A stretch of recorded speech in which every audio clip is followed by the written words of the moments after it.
ఈ మధ్య కాలంలో నన్ను బాగా ఎక్కువ సార్లు అడిగిన క్వశ్చన్ ఇది. ఏంటబ్బా నీ వీడియోస్ లో చూస్తే ఒక్కొక్క వీడియోలో ఒక్కొక్క యాసతో మాట్లాడుతున్నావని. ఏం చేద్దాం చెప్పండి, పుట్టింది పెరిగింది తిరుపతి రాయలసీమ అయితే నన్ను ఇచ్చిందేమో ఆంధ్ర అబ్బాయికి, అదేనండి విజయవాడ సైడ్ మైలవరం అబ్బాయికి.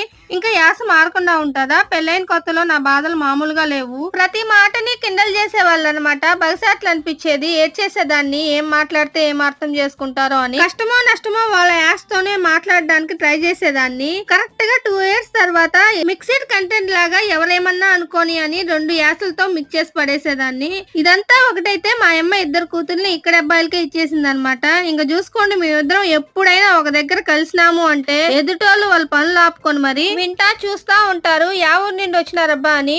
అదే తిరుపతిలో అయితే అట్లుండదు. ఏ యాస మాట్లాడినా ఏ భాష మాట్లాడినా అట్టే అల్లుకుపోతా ఉంటారు. ఇంతకీ మీకు ఏ ఊరు యాస ఇష్టమో కామెంట్ చేసేయండి. అట్లే లైక్ చేసి సబ్స్క్రైబ్ చేసుకోండి. Bye bye.